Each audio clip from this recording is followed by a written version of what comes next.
Pero eso porque lo tenía, ahora no, ¿verdad? Ahora está bien. De todas maneras, cualquier cosa me lo quito.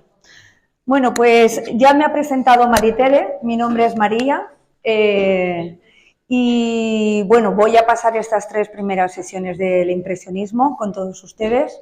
Espero que disfruten de la presentación, la he hecho con mucho cariño, y bueno, a mí me gusta mucho moverme, voy a andar, y sobre todo estoy pensando de apagar las luces porque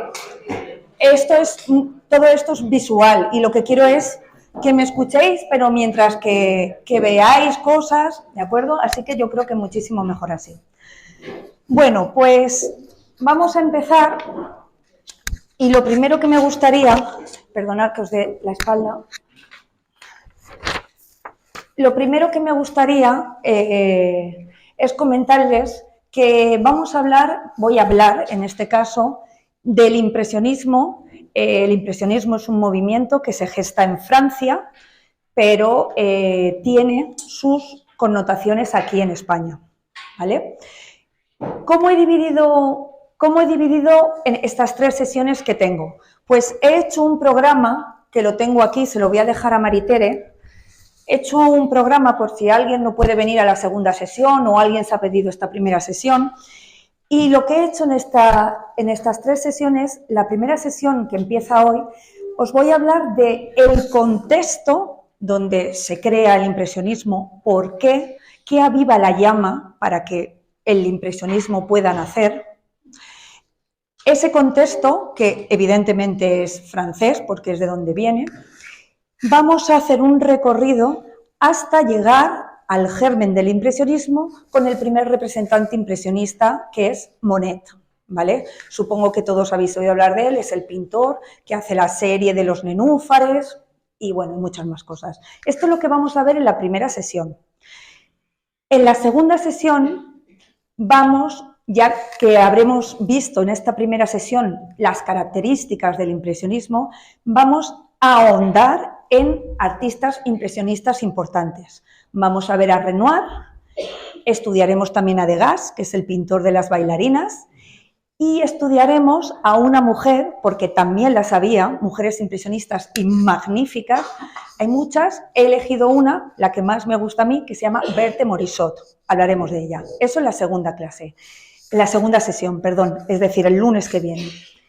Y en la tercera sesión, es decir, el 17 de febrero, si no me equivoco, ahí ya vamos a estudiar ese germen, esa influencia, ese impresionismo que llega a España y cómo tenemos el impresionismo en España. Hay representantes muy importantes, pero entre ellos a destacar sobre todo a mi paisano, a Joaquín Sorolla, efectivamente el pintor de la luz, ¿vale? Pero hay muchos más, está Zuluaga, ya lo estudiaremos en la tercera sesión, ¿vale? Pues dicho esto, porque no podemos empezar, sería un error empezar a hablar del impresionismo y empezar con un autor, otro autor, otro autor. Hay que ponernos en contexto. Esto es como un cuento y necesitamos pues el prólogo, el contenido, el guión, la conclusión, ¿de acuerdo? Vale, pues visto esto, empezamos con el impresionismo. A ver, perdonad. Vale, primera sesión, como les he dicho, orígenes del impresionismo, que es esta. Como les he comentado, el impresionismo surge en un contexto cuando Europa, nos situamos mitad del siglo XIX, está muy revuelta porque hay transformaciones, hay cambios políticos, hay cambios sociales, hay cambios económicos. Empezamos por los primeros cambios, los cambios políticos. Estos cambios políticos afectaban a toda Europa a mitad del siglo XIX, alrededor de 1850 más o menos, pero nos vamos a quedar en el contexto europeo. ¿Qué revueltas, qué cambios políticos hay en esos momentos? Pues, por ejemplo, en toda Europa hay manifestaciones y revueltas a favor del nacionalismo.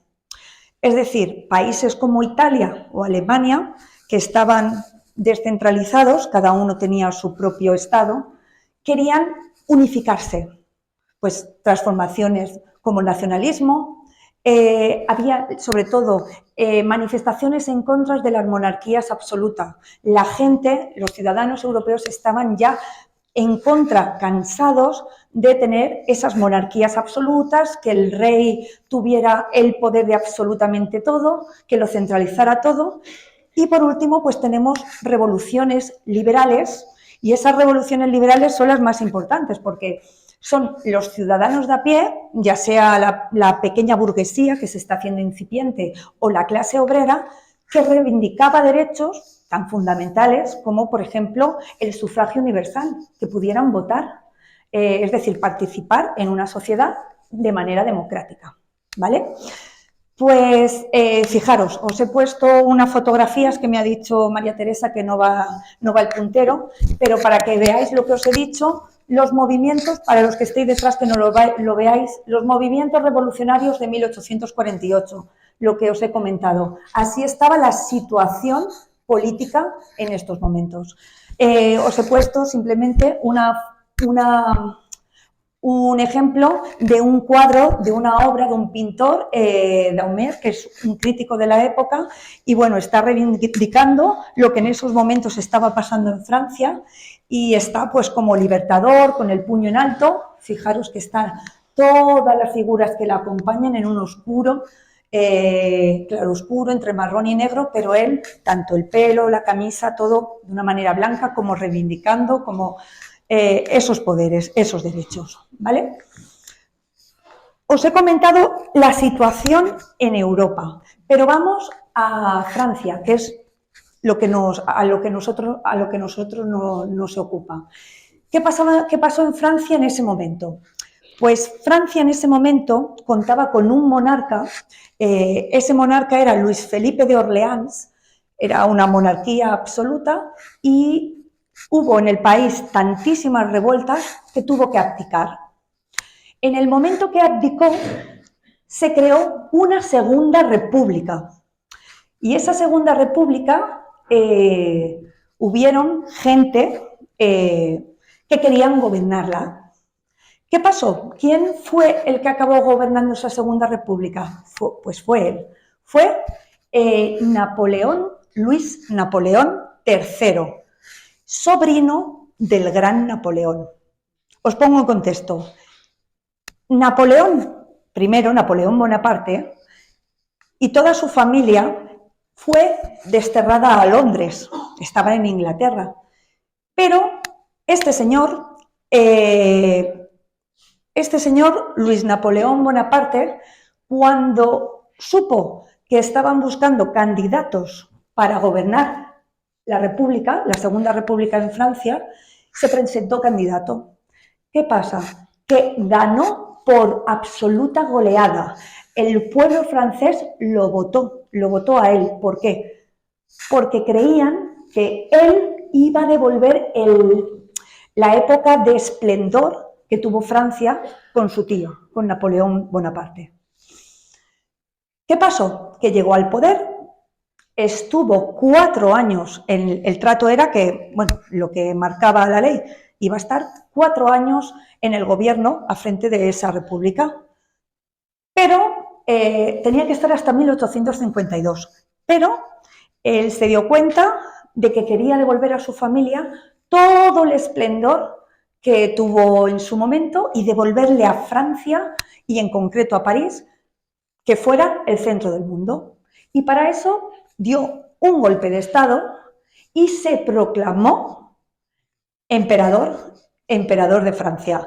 Es decir, es algo muy contradictorio porque él llegó al poder porque un monarca legítimo abdicó. El pueblo lo votó a él para una segunda república, pero es que además él le gustó tanto que decidió proclamarse emperador. Y bueno, fue el emperador de los franceses desde el año 1852 hasta el año 1870. Es decir, aguantó bastante en el poder. Cosas que hizo mientras que fue monarca absoluto, pues lo que ocurría con todas las monarquías absolutas. Entre ellos, centralización del poder. Él es el que se encargaba él era el jefe, ejército, de policía, de la administración, él lo gobernaba todo. Había una manipulación electoral, por supuesto, siempre a favor de él, y una censura y propaganda, tanto a nivel de educación como a nivel de arte. ¿Esto qué significa? Pues que el arte que él quería, la educación que él quería que tuvieran sus ciudadanos, toda tenía que estar en base a que legitimizaran su poder, ¿de acuerdo? Entonces los cuadros, pues son cuadros históricos, son cuadros religiosos o son cuadros de él y de su familia, ¿de acuerdo? Como os he dicho, gobernó Francia bastantes años, de 1852 a 1870, se casó con una española, con una granadina, Eugenia de Montijo, y bueno, simplemente fue, como tantos otros matrimonios de la época, de monarcas, fue un matrimonio simplemente pues para tener descendencia. ¿Por qué? Pues porque cuentan las crónicas de la época que Luis Napoleón Bonaparte, mientras que estuvo casado con Eugenia de Montijo, tenía hasta 3 relaciones paralelas, con muchísimos más hijos, y aparte de esas 3 relaciones paralelas y su esposa, pasaban por su alcoba semanalmente muchas prostitutas, ¿vale? O sea, un matrimonio al uso, no sé si de las monarquías, pero eso es lo que, ¿vale? Simplemente como anécdota y para que sepáis que era Eugenia de Montijo fue la que se casó con él. Bueno, tuvieron lo que él quería era tener descendencia, tuvieron un hijo, ¿vale? Luego más tarde os contaré sobre él. Vale, seguimos a lo que nos interesa, dejando atrás las anécdotas. Como os he comentado, él controlaba el arte, que es la parte que nos importa.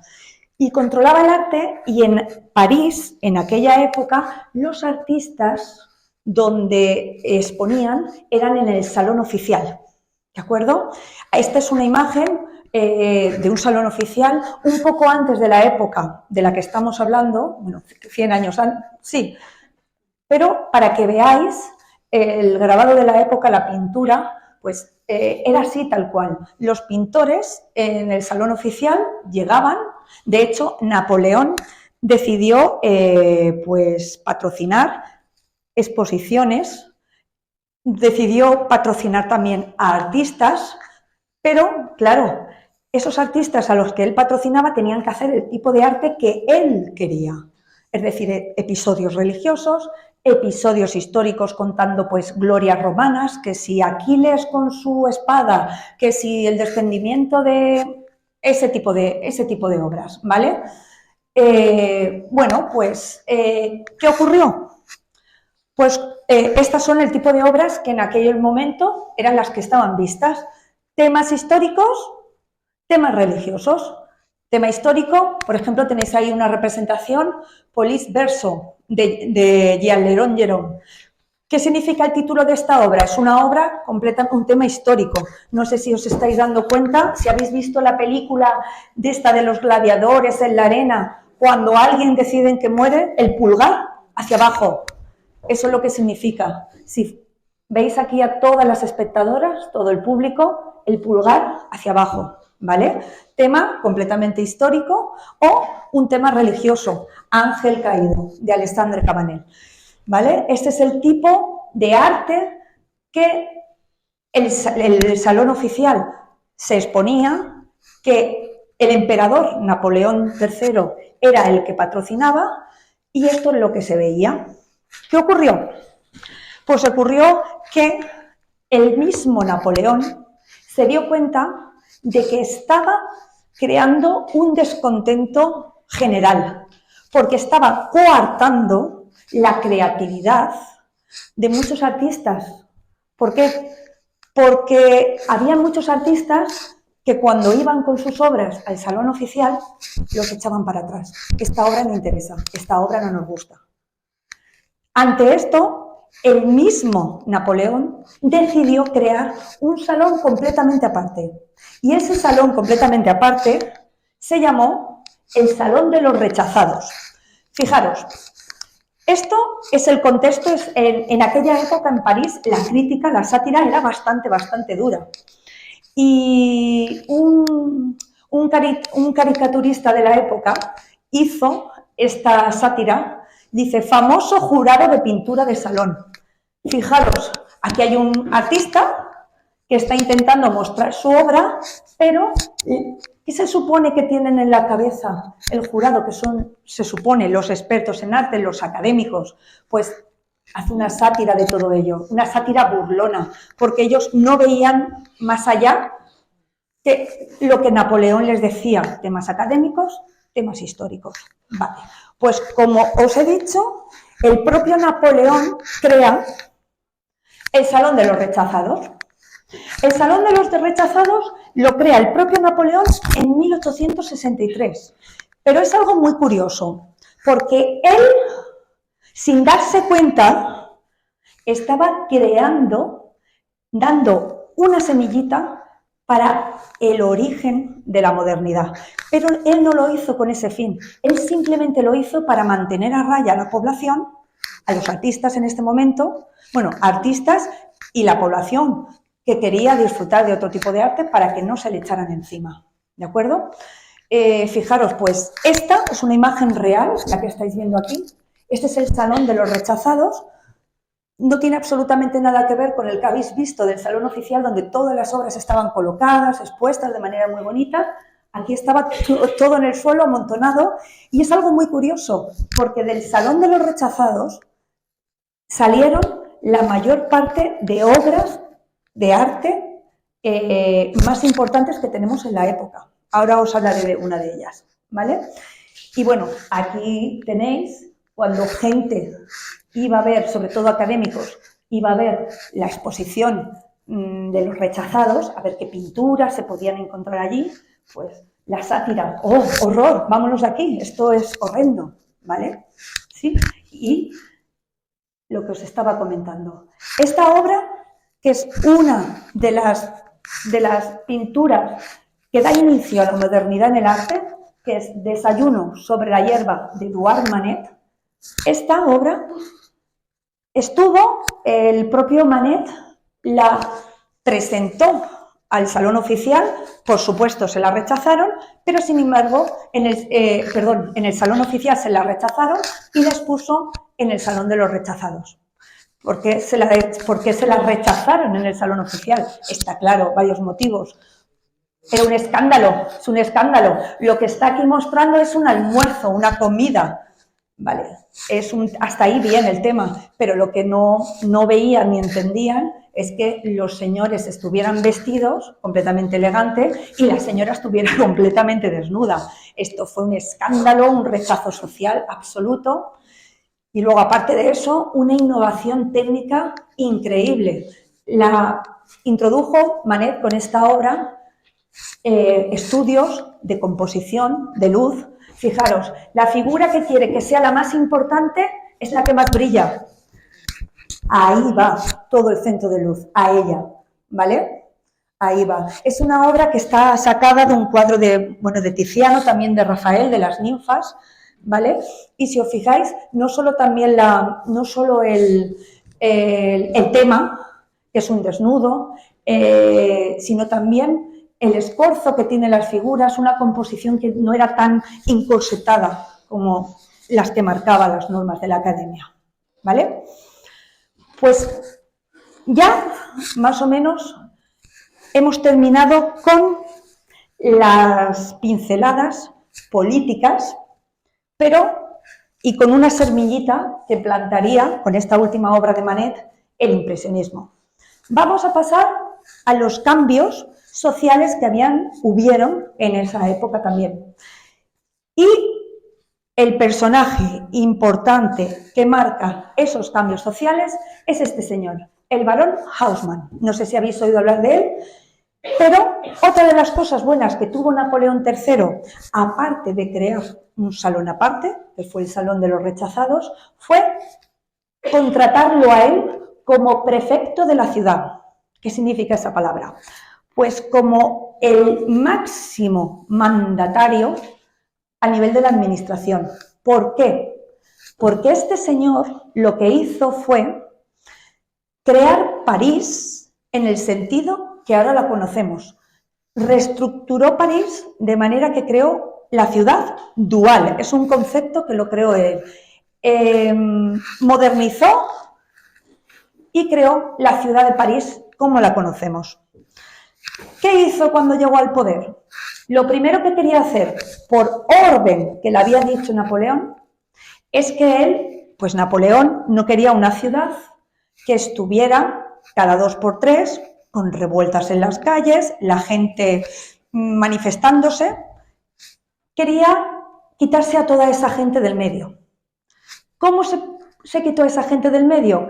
No quería tenerlos a la vista. De esta manera, el primer paso fue reestructurar la ciudad de manera que, fijaros, esto es París.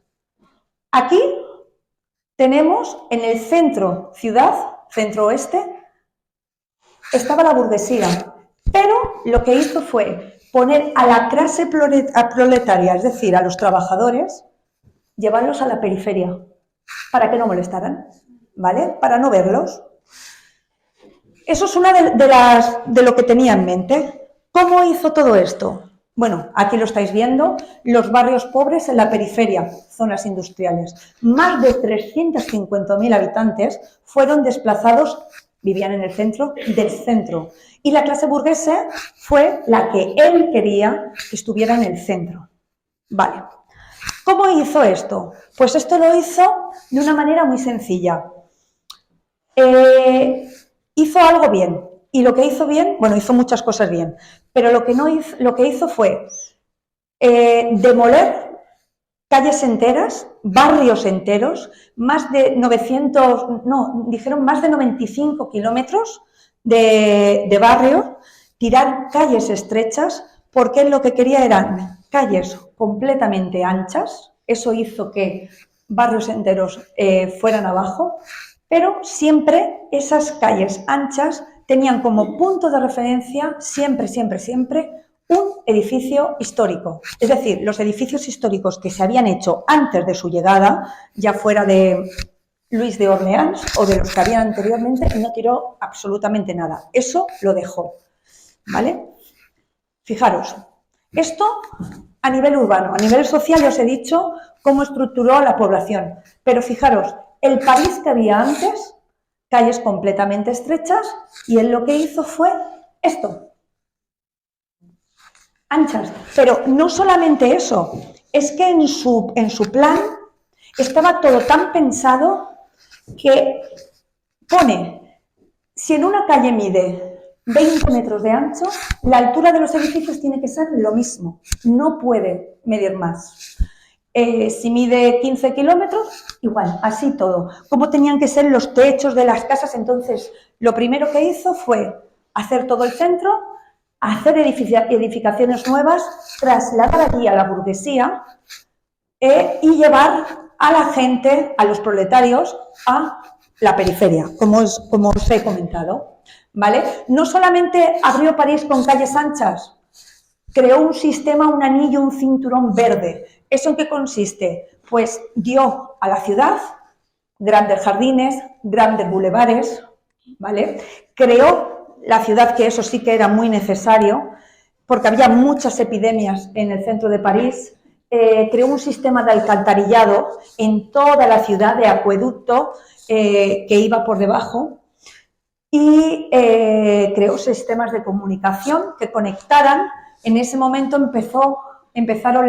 llegó el vapor, llegó el ferrocarril, había varias estaciones de ferrocarril en Francia, y lo que hizo fue, con ese sistema de carreteras, de calles, conectarlo, que estuviera bien conectado, porque no tenía sentido hasta ese momento coger calles estrechas para tener comunicada la ciudad. Pero a partir de este momento sí, y darle también iluminación. Con esto ganó en varios sentidos. ¿Qué pasa? Ya no tenía el problema de las manifestaciones, de las revueltas populares, aunque los de la periferia vinieran a manifestarse, ya no eran las calles de antes, ahora eran calles anchas, y además de poner a la burguesía en los centros, en los puntos clave, creó ahí muchos edificios oficiales donde estaba, por supuesto, la policía, los militares, todo controlado. ¿De acuerdo? ¿Qué pasó? Pues que esta nueva clase social, la burguesía, se encontró en esas casas tan grandes y esa burguesía necesitaba decorar las paredes de sus viviendas, de sus casas enormes, con arte. Y ese arte, la burguesía, no lo consumía, algunos sí, pero del salón oficial lo que querían era arte nuevo, ¿vale? Aquí estamos viendo otro germen que se pone para el inicio del impresionismo. Es decir, los burgueses, que luego hablaré de esto, o lo repetiré, se convierten, por alguna manera así decirlo, en mecenas de un nuevo arte y iban mucho al Salón de los Rechazados y querían cosas nuevas, cosas diferentes a lo que estaban acostumbrados. Aquí tenéis un retrato de una familia, es de su propia familia, de Frédéric Bazille, de un francés, es su propia familia y estamos viendo que si fuera un retrato de familia de la época anterior, es decir, del neoclasicismo o de la primera mitad del siglo XIX, pues estarían todos puestos como si fuera una fotografía. Pero aquí estamos viendo ya cosas raras, cosas diferentes. Es como si estuvieran en un momento que los hemos captado, como si fuera una fotografía, se ha girado en un momento, pero no es la típica gente que posa a los retratos que estábamos acostumbrados a ver. Y empezamos ya a ver nuevo arte, otra semillita. Esta nueva socialización de los burgueses, todos estos avances sociales, crea una nueva socialización de esta clase burguesa. Y es que, al haber, antes no lo sabía, pero con el plan de Haussmann ahora tenemos cafés, tenemos teatros, tenemos jardines, tenemos grandes bulevares. Y la gente se dedica a socializar en ellos, cosa que antes no tenían. Todo esto se refleja en el arte de los nuevos pintores, que están viendo, ¿qué pasa aquí? Estamos viendo cambios que se están produciendo y con todos estos cambios que están viendo ante sus ojos, lo que quieren retratar es eso, es la vida moderna tal y como está ocurriendo en esos momentos. No quieren seguir retratando temas históricos, quieren representar lo que se ve. Y todo esto fue gracias a Haussmann y a su vez indirectamente gracias a Napoleón III, ¿vale? ¿Sí? He puesto obras de pintores representativos que luego veremos, de Renoir, Jardín en Montmartre. Montmartre es una palabra que se va a repetir mucho a lo largo de estas 3 sesiones porque todos los impresionistas bajaban a pintar allí. Mujer en un café, de Degas. Degas es otro representante del impresionismo y bueno, él es el que pinta a las bailarinas, que ya lo veremos en la segunda sesión, pero también tiene muchas escenas de café. Y el Boulevard de Montmartre, esa calle es anchada con los carros de caballo en una mañana de invierno. ¿Sí? Vamos ahora con las transformaciones económicas, que también las hubieron en el siglo XIX y también afectaron a esta creación del arte. Pues más o menos ya lo pensaréis, llega la industrialización, el crecimiento económico. Con esa industrialización no fue tan fuerte la revolución industrial, eso sí que es verdad, en Francia como sí lo fue en Londres. Las crónicas de la época dicen que no tuvo tanto impacto como en Londres porque el crecimiento de la población en Francia era menor que en Londres. Pero bueno, aún así, tuvo mucho impacto, dio origen al capitalismo, muchas fábricas. O sea, en Francia hasta ese momento había muchísimo trabajo artesanal y ese trabajo artesanal poco a poco fue desapareciendo hasta que se industrializó. Y sobre todo en Francia había mucho trabajo en el campo. Y sobre todo, pues la llegada de las técnicas, de las máquinas agrícolas para el campo fue una completa revolución. Se pasó, pues la economía francesa impulsó el desarrollo del capitalismo, nuevas fuentes de energía, el carbón y el vapor, sobre todo con los trenes, las estaciones de ferrocarril, y hubo una expansión de sectores clave, textil, siderurgia y ferrocarril. Volvemos otra vez a lo mismo, la gente que se enriqueció fueron los burgueses en aquella época. Esto es más o menos lo que os estaba comentando antes, el mecenazgo burgués. Estos burgueses querían decorar sus casas, lo que ya los he comentado, y no querían las obras que ya tenían, querían nuevas obras. Ellos se convierten en mecenas, sufragan, y patrocinan exposiciones de artistas, mercados artísticos, y aquí estáis viendo dos imágenes muy representativas, en la izquierda, una exposición al aire libre del mismo crítico que antes hemos visto, de Daumier, y lo que se ve no es al artista, es pues era una exposición, a lo mejor el pintor era buenísimo, ahí tenía sus láminas expuestas, pues una exposición al aire libre, pues en algún bulevar, en algún jardín, y los burgueses, los compradores, venían, miraban las láminas y las compraban. O, ahí tenéis otro, mercado del arte, también del mismo pintor. Estamos viendo cómo están eligiendo las obras que van a decorar en su casa. Esto era completamente impensable años antes. El arte se compraba en el salón oficial y los temas eran los que marcaban. Y esto es una crítica. Bueno, una crítica no. Daumier es un crítico, pero lo que está reflejando era lo que se veía en esos momentos. A los burgueses comprando y eligiendo ese tipo de obras. Ellos son los mecenas. Aquí es donde se crea, bueno, se crea en Italia ese término, pero en este momento se está creando también en Francia. ¿Vale? Pues ahora ya hemos visto todas las semillitas del arte, todas las semillitas que han puesto para que nazca el impresionismo. Y hasta lo que han visto, imaginen París a mitad del siglo XIX, una ciudad llena de cambios, donde el bullicio de los trenes y los cafés conviven con los nuevos parques, bulevares, avenidas, y este dinamismo fue la chispa que encendió el nacimiento del impresionismo. Ahora ya tenemos todo el contexto y ahora ya sabemos por qué se creó el impresionismo. No surge de la nada, surge de todo lo que hemos visto. ¿Vale? Y llegamos al nacimiento del impresionismo. He puesto esta obra porque esta obra es la que da nombre y origen al movimiento. No sé si la habéis visto alguna vez. Sí, cómo no, ¿verdad? La he puesto en 5 porque me gustaba mucho, la quería poner de una manera así más bonita. Es Impresión Sol Naciente de Claude Monet. Esta es la que da origen al movimiento, al impresionismo. ¿Vale? Pues, ¿qué es el impresionismo?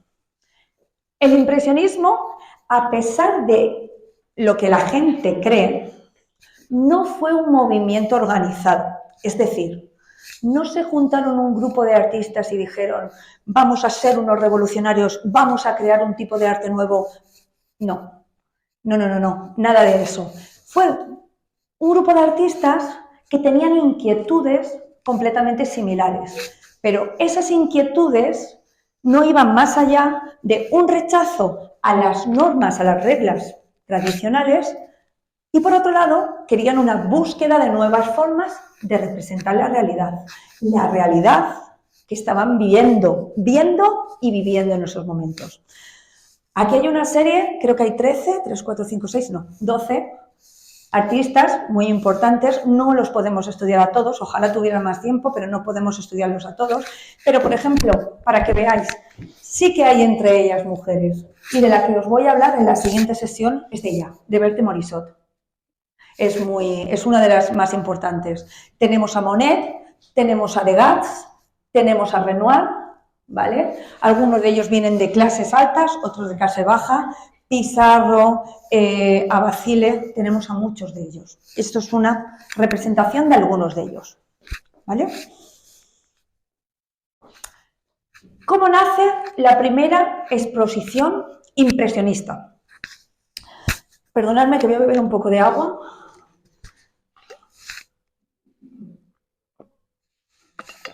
Pues la primera exposición impresionista Se crea en el año 1874. Recordad, 10 años antes, en 1863, Napoleón había creado el Salón de los Rechazados, pero había un grupo de artistas, que eran ellos, que estaban cansados, ¿no? Cansadísimos de que sus obras fueran rechazadas, tanto en el Salón Oficial como en el Salón de los Rechazados. Entonces decidieron crear exposiciones aparte. Pues esta primera exposición de este grupo de pintores impresionistas, ahí lo estamos viendo, en la cabeza Monet. Y ahí estamos viendo a Degas, estamos viendo a Renard, estamos viendo a Pissarro, estamos viendo a Balzac, a Basile. Pues decidieron, junto con un amigo suyo, que era un fotógrafo muy destacado de la época y también fue un crítico, que fue Nadar, el fotógrafo Nadar, les ofreció su estudio en la calle de los Capuchinos. Aquí lo estáis viendo, Nadar. Todo esto era su estudio fotográfico. Pues les ofreció su estudio para que allí expusieran sus obras. Y esta fue, el 15 de abril de 1874, la primera exposición impresionista. ¿Vale? Es una fecha importante. Tengo un vídeo que quiero que veáis, es muy interesante, va un poco rápido, pero si queréis lo pongo 2 veces. Me ha encantado y quería que lo vierais. Ahora están muy de moda las exposiciones inmersivas, el arte inmersivo. Tú vas a un sitio y te ponen unas gafas de realidad para que todo lo vivas, tripliques y sientas la experiencia. Vale, pues justo el año pasado, en el 2024, el Museo d'Orsay de París creó una exposición inmersiva donde los visitantes se ponían las gafas y ellos podían ver y podían, con las gafas, trasladarse a ese momento. El 15 de abril de 1874, a las 8 de la tarde, ellos entraban al estudio de Nadar y en el estudio de Nadar veían a los pintores, a Monet, a Manet, a Degas, a Renoir, con sus obras expuestas. Os voy a poner un cachito del vídeo, ya veremos si luego puedo regresar a él, pero bueno, que sea lo que Dios quiera. ¿Cuál es el problema del inglés en España y en los países de Latinoamérica? Vaya. What is the problem with Spain and Latin America? Fijaros.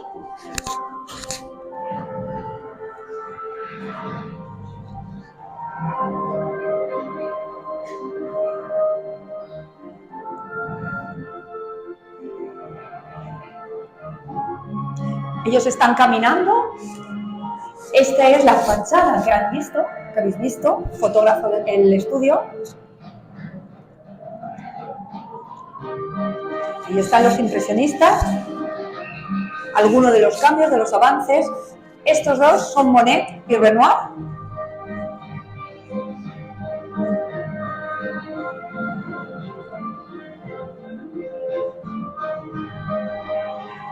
Y aquí es pintando impresión sol naciente.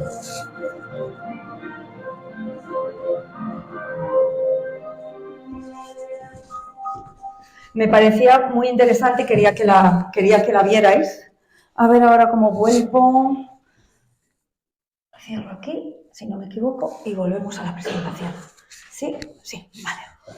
A ver cómo la abro ahora. Uy, ahora a ver cómo se hace en grande. Espera, si tengo aquí el ordenador.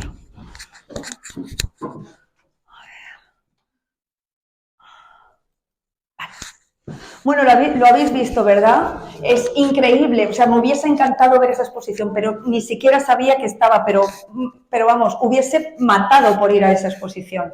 Habéis visto en la exposición cómo la gente está viendo a los pintores, puede interactuar con ellos, y es importante porque hay dos cosas que en los escritos de la época se repiten mucho, y es que no había rivalidad entre ellos. Habéis visto a dos hombres que estaban pintando con los caballetes, esos son Monet y Renoir, eran muy amigos y pintaban juntos los bulevares, pintaban juntos Montmartre y estaban codo con codo y no tenían ningún tipo de rivalidad. Los dos querían hacer el mismo tipo de arte. Y bueno, ha salido una imagen increíble que es la de Monet pintando la obra de impresión Sol naciente, porque de hecho luego os voy a leer una cita de cuándo la pinta, y la pinta desde el balcón de su casa, era lo que veía, y también sale en el vídeo, ¿vale? Bueno, pues vamos a continuar. Perdón, me he equivocado de... Vale. Y vamos a la obra que dio nombre al movimiento. Volvemos a ella. Habéis visto que estaba Monet pintándola. El año en la que la pinta es el año 1872, pero no se da a conocer hasta el año 1874, 2 años después. ¿Por qué?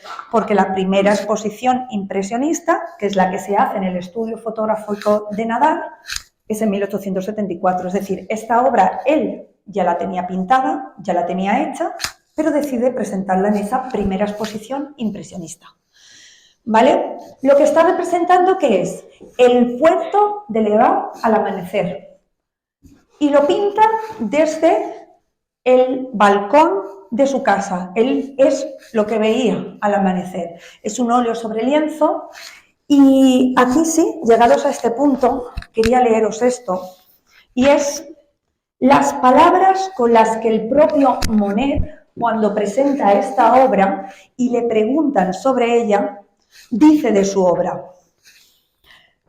Las palabras con las que Monet explicó esta obra fueron: el paisaje no es otra cosa que una impresión instantánea, de ahí el título, una impresión que me dio. He reproducido una impresión en Le Havre, desde mi ventana, el sol, en la niebla y unas pocas siluetas de botes destacándose en el fondo. Me preguntaron por el título para el catálogo. No podría realmente ser una vista de Le Havre, porque no lo es.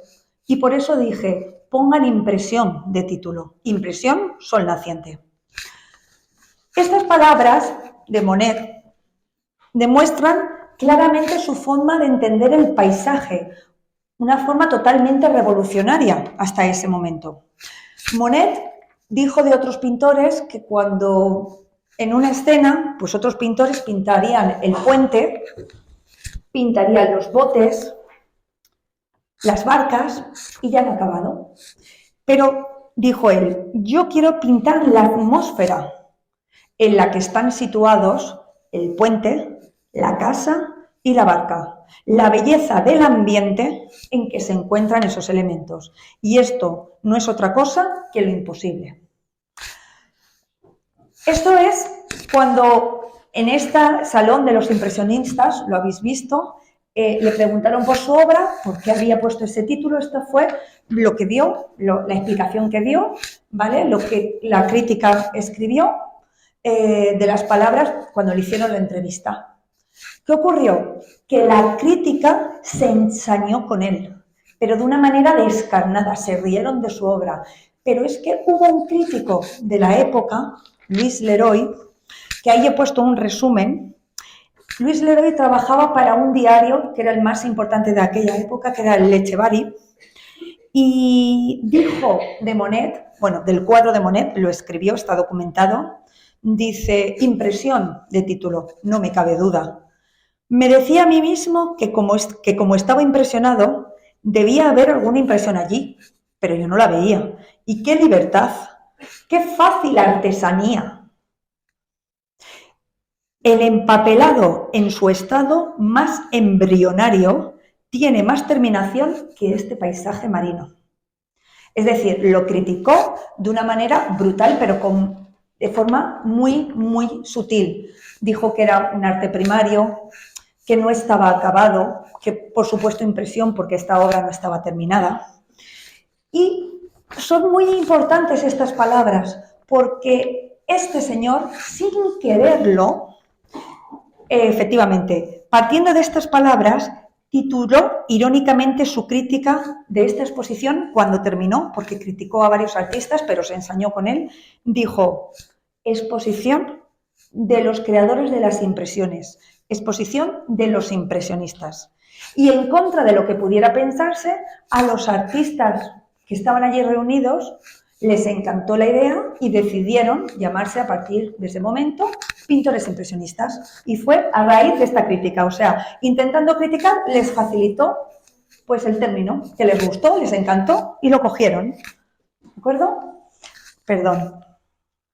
Es que este no es mi puntero. ¡Ay, mira, ahora va la luz! ¡Qué raro! Vale.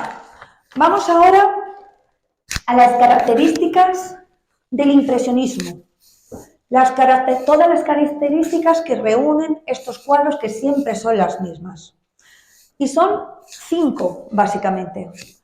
Pintura al aire libre, es decir, los pintores salen de sus talleres y se van al aire libre a pintar lo que ven, los bulevares, los parques, pero no están en su estudio retratando. Tienen, por supuesto, una obsesión por la luz y el color, ¿vale?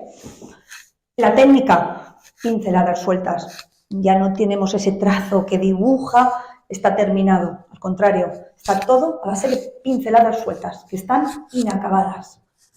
Temas cotidianos, ya no son los temas religiosos ni los temas históricos, son temas completamente cotidianos.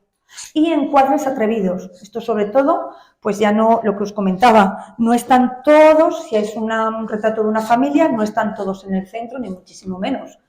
Es uno girado o escorzo, encuadres atrevidos que vienen en su mayoría del arte japonés y de la fotografía. Empezamos con la primera, pintura al aire libre o plein air. Lo que os he comentado, los artistas salían de sus estudios para captar la luz natural y los cambios de la atmósfera. Esta obra se titula Catedral de Rouen en diferentes momentos del día. No es una obra, ¿vale? Son varias obras, pero hay más de 30 que se titulan Catedral de Rouen. Ahí he puesto un ejemplo de 8 de ellas, pero esto era muy común no solamente en Monet, sino en todos los pintores. Ellos salían de su casa y cogían varios lienzos y el destino final no era pintar la catedral como hubiese sido anteriormente. El destino final, la finalidad, era ver cómo la luz incidía en la catedral. Eso era el destino final. Eso era lo importante. No la catedral, que es lo que pintábamos en el arte medieval, lo que veíamos, los detalles, ¿de acuerdo? Monet tiene más de 30 obras que se llaman Catedral de Rouen, pero de los famosos nenúfares, que luego hablaremos, hay más de 250. ¿Vale? Que si veis en la tele, ¿se ha vendido una obra de los nenúfares? No es que haya una, es que hay más de 250 donde intenta captar lo mismo, ¿vale? En ese caso era el reflejo del agua, el color de los nenúfares en el reflejo del agua. Segunda característica, una obsesión por la luz y el color. Esto es lo que os he explicado antes. Ellos decían que los objetos no eran la luz, la realidad estaba formada por la luz que incide sobre los objetos y no por los objetos en sí mismos. Por eso, para representar esa luz que incide sobre los objetos, lo que hacían era crear sombras de color. Es decir, a pesar de que en este cuadro creéis, porque la retina del ojo así nos lo hace ver, que aquí hay color negro, en ningún caso, los impresionistas usan el color negro, lo rechazan completamente. Lo que hacen es un estudio del color, colores complementarios, cuando son colores que se complementan, al ponerlos juntos, nuestra retina crea esa profundidad y ya crea ese color negro. Pero en ningún caso, ninguno de ellos utilizó el color negro. ¿Vale? Muy importante esta segunda característica. Tercera, pinceladas sueltas. ¿Vale? Las obras se caracterizan por una pincelada visible, rápida, espontánea, que transmite movimiento y vitalidad. Lo que os he dicho, otra de las obras, que hay más de 250, nenúfares de Monet, ¿vale? Aquí también os he puesto un vídeo para que lo veáis. muy cortito. ¿Vale?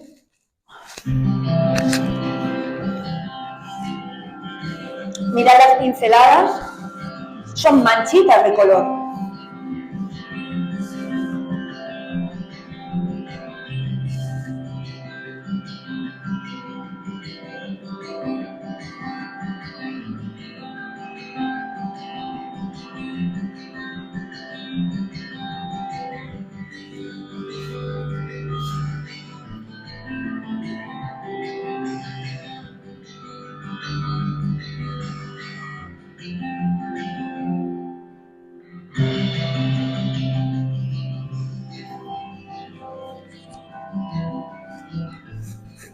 Es un vídeo muy corto, pero se ve muy claramente